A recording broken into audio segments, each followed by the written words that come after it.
ನಮಸ್ಕಾರ ವೀಕ್ಷಕರೇ, times of ಸಾಗರ ನ್ಯೂಸ್ಗೆ ಸ್ವಾಗತ. ಮುಸ್ಲಿಂ ಸಮಾಜದ ಅಧ್ಯಕ್ಷ ಆರ್.ಎ.ಕೆ. ಫಯಾಜ್ ಅಹಮದ್ ಅಂತ ಎಲ್ರಿಗೂ ನಮಸ್ಕಾರ.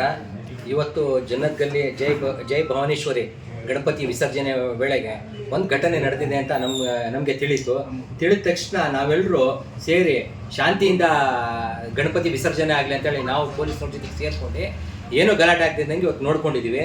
ಹಾಗೆ ನಮ್ಮ ಕೆಲವು ಯುವಕರು ಸೇರಿ ಒಂದು 2,000ದಿಂದ 3,000 ನೀರು ಬಾಟ್ಲಿ ಕೊಟ್ಟು ಗಣಪತಿ ವಿಸರ್ಜನೆ ಮಾಡೋರಿಗೆ ನೀರು ಕೊಟ್ಟು ಶಾಂತಿಯಿಂದ ಗಣಪತಿ ಹೋಗಲಿ, ಗಣಪತಿ ಇದೇ ರೀತಿ ಮುಂದೇನು ಯಾವ ರೀತಿ ಘಟನೆಗಳು ಸಣ್ಣ ಪುಟ್ಟ ಘಟನೆ ಆದ್ರೂ ಅದನ್ನು ಕಡೆಗಣಿಸಿ ನಡ್ಕೊಂಡು ಹೋಗ್ಬೇಕು ಅಂತ ಎಲ್ಲರೂ ತೀರ್ಮಾನ ಮಾಡ್ಕೊಂಡು ಇವತ್ತು ಗಣಪತಿ ವಿಸರ್ಜನೆ ವೇಳೆ ಒಂದು ಸಂತೋಷದಿಂದ ಆಗಿದೆ. ಅದಕ್ಕೋಸ್ಕರ ಪೊಲೀಸ್ನವರಿಗೂ ಧನ್ಯವಾದಗಳನ್ನು ನಾವು ಹೇಳ್ತೀವಿ. ಪೊಲೀಸ್ನವರು ಭಾಳ ಸಹಕಾರ ಮಾಡಿದ್ದಾರೆ, ಯಾವುದೇ ಘಟನೆಗಳು ಆಗದೇ ಇದ್ದಂಗೆ ನೋಡ್ಕೊಂಡಿದ್ದಾರೆ. ಹಾಗೂ ನಮ್ಮ ಹಿಂದೂ ಸ್ನೇಹಿತರುಗಳು ಭಾಳ ಶಾಂತಿಯಿಂದ ಏನೇ ಆದ್ರೂ ಶಾಂತಿಯಿಂದ ವರ್ತಿಸಿದ್ದಾರೆ. ಇವತ್ತು ಅವರಿಗೂ ನಮ್ಮ ಸಮಾಜದ ವತಿಯಿಂದ ಧನ್ಯವಾದ. ಸಾಗರ ಮುಸ್ಲಿಂ ಸಮಾಜದ ಪ್ರಧಾನ ಕಾರ್ಯದರ್ಶಿ.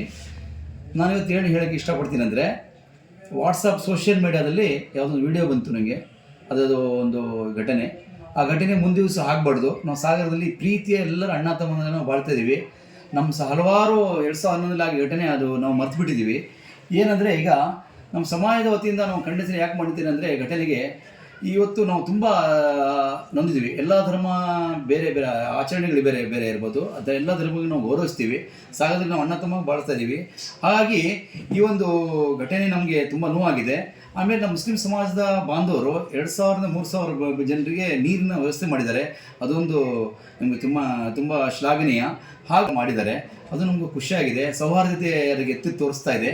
ಹಾಗಾಗಿ ನಾವೆಲ್ಲರೂ ಹಿಂದೂ ಮುಸ್ಲಿಮ್ಸ್ ಅಣ್ಣ ತಮ್ಮ ಭಾವನೆಯಿಂದ ಬಾಳಿ ಸೌಹಾರ್ದತೆ ಮೆರೆಯಬೇಕು. ಹಾಗೂ ಇನ್ನು ಮುಂದೆ ಯಾವುದೇ ತರಹದ ಅಹಿತಕರ ಘಟನೆ ನಡೀಬಾರ್ದು ಅಂತ ಹೇಳಿ ನಾವು ಮುಸ್ಲಿಂ ಸಮಾಜದಿಂದ ನಾವು ಇದಕ್ಕೆ ಒಂದು ನೋಡ್ಕೊಳ್ತೀವಿ. ಮುಂದೆ ನಿಮಗೆ ಈ ಗಣಪತಿ ನಗರದ ಗಣಪತಿ ಏನಿದೆ ಸೌಹಾರ್ದವಾಗಿ ಆರಾಮಾಗಿ ಹೋಗಿ ಮುಟ್ಟಿ ಮಾಡ್ತೀವಿ. ಅವರಿಗೆಲ್ಲ ಧನ್ಯವಾದ ಹೇಳಿ, ಡಿಪಾರ್ಟ್ಮೆಂಟಿಗೂ ಪೊಲೀಸ್ ಡಿಪಾರ್ಟ್ಮೆಂಟ್ ತುಂಬ ಸಹಕಾರ ಮಾಡಿದ್ದಾರೆ. ಅವರಿಗೆಲ್ಲ ನಮ್ಮ ಸಮಾಜದಿಂದ ಧನ್ಯವಾದಗಳು ಹೇಳಿ ನಾನು ಮಾತು ಮುಗಿಸ್ತೀನಿ. ಇದಾಗಿತ್ತು ಇವತ್ತಿನ ಟೈಮ್ಸ್ ಆಫ್ ಸಾಗರ ನ್ಯೂಸ್. ನಮಸ್ತೆ.